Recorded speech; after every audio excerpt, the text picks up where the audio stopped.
दोस्तों हमेशा जिंदा रहना इंसान का एक फितरी अमल है जिसके लिए इंसान दिन रात मेहनत करके अपनी जिंदगी को बेहतर से बेहतरीन बनाता है। नजरिन दरअसल हमारी जिंदगी है ही सर्वाइवल का नाम, जहां हम नौकरी कारोबार सब कुछ अपने और अपनी फैमिली की सर्वाइवल के लिए करते हैं। दोस्तों लेकिन बाज़ औक़ात कुदरत इंसान का इम्तिहान लेती है, और अगर ये इम्तिहान मौत और जिंदगी के दरमियान हो, जहाँ से निकलना शायद किसी करिश्मे से कम ना हो। इंसान के लिए सबसे भयानक और तल्ख लम्हात उसकी मौत होती है, और इसी मौत से बचने के लिए इंसान किसी भी हद तक जा सकता है, फिर चाहे उसे जिंदा रहने के लिए किसी मरे हुए इंसान का गोश्त क्यों खाना न पड़ जाए। नजरीन आज की वीडियो में हम आपको एक ऐसी ही हैरत अंगेज और पुरस्कार सर्वाइवल स्टोरी के बारे में बताएंगे जिसे सुनकर आप यकीनन कांप जाएंगे। दोस्तों ये सच्ची कहानी एक यूरुग्वाइन एयरफोर्स फ्लाइट 571 की है, जो कि 13 अक्टूबर 1972 को यूरुग्वाई से चिली जा रहा था, जिसमें 45 के करीब मुसाफिर सवार थे।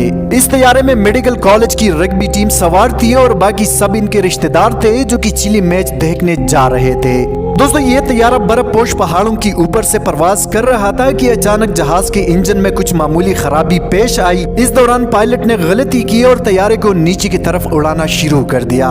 नजरीन पायलट की मामूली गलती की वजह से तैयारा अपना बैलेंस खो बैठा और एक बर्फपोश चोटी के साथ टकराकर तैयारा क्रैश हो गया।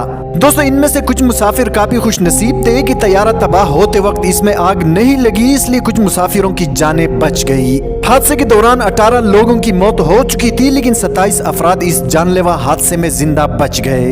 ये लोग 11,000 फीट की ऊंचाई पर शदीद सर्दी में मौजूद थे, जहां भूख और सर्दी का मुकाबला करना यकीनन मौत से कम नहीं था। 11,800 फीट की बुलंदी पर मौजूद इन मुसाफिरों की मदद के लिए कोई मौजूद नहीं था, और फिर वही हुआ जिसका इन्हें डर था। अगले दिन एक शदीद बर्फानी तूफान आया जिसने मजीद 8 लोगों की जानें ले ली।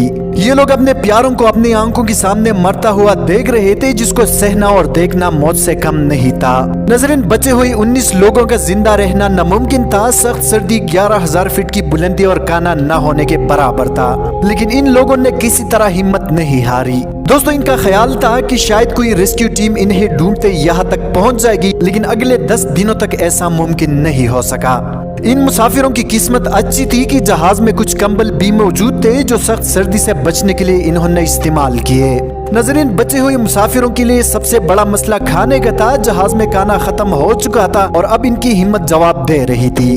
इतनी ऊंचाई और शदीद सर्दी में ना तो इनको कोई जानवर मिलना था और ना ही कोई फल जिस पर ये मुसाफिर अपना गुजारा कर सके।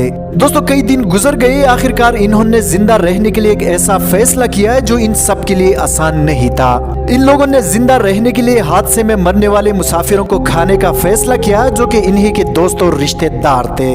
दोस्तों इन लोगों के पास कोई दूसरा ऑप्शन नहीं था, या तो वो मर जाते और या जिंदा रहने के लिए आदमखोर बन जाते। आखिरकार इन्होंने इंसानी फ्लेश को खाने का फैसला किया। इनके मुताबिक ये फैसला इंतहाई मुश्किल था, और फैसला किया गया कि इनमें से कोई भी मर जाता है तो वो भी अपनी लाश को खाने के लिए पेश करेगा। दोस्तों इनमें से 2 अफराद हर रोज मदद की तलाश में पहाड़ों में निकल जाते, लेकिन इनको बर्फ के सिवा कुछ नजर नहीं आता था। दोस्तों अब तो 2 माह गुजर चुके थे। इनको ढूंढने के लिए काफी कोशिशें की गई, लेकिन ये तलाश 8 दिन के बाद खत्म कर दी गई। दोस्तों इसकी खबर इन मुसाफिरों को मिल चुकी थी, क्योंकि इनको जहाज में एक ट्रांसिस्टर रेडियो मिला था, जिसके जरिए इनको मालूम हुआ था कि अब कोई इनकी मदद को नहीं आने वाला। दोस्तों ये लोग दिन रात हादसे में मरने वालों का गोश्त खाकर गुजारा करते। सुनने में ये बहुत अजीब लगता है, लेकिन ये लोग ऐसा करने के लिए बेहद मजबूर थे।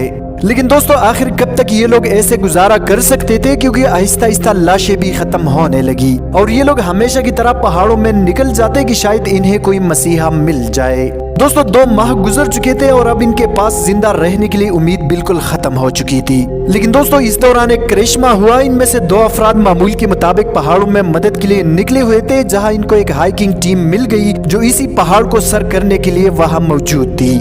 दोस्तों इसी टीम ने फौरन अपने बेस कैंप के साथ राब्ता किया, और यूं 22 दिसंबर 1972 को तकरीबन 72 दिन के बाद 16 लोगों को रेस्क्यू कर लिया गया। नजरिन इस पर एक हॉलीवुड फिल्म भी बन चुकी है, और बचे हुए लोगों में से एक ने इस दर्दनाक वाक़ये पर किताब भी लिखी है, जबकि इनमें से कुछ लोग आज भी जिंदा है। दोस्तों आज की वीडियो में इतना ही। मजीद इस तरह की मालूमाती वीडियोस के लिए हमारे चैनल उर्दू टाइमलाइन को सब्सक्राइब करना मत भूलिए। हफीजुर रहमान को दीजिए इजाजत। अपना बहुत सारा ख्याल रखें। अल्लाह हाफिज।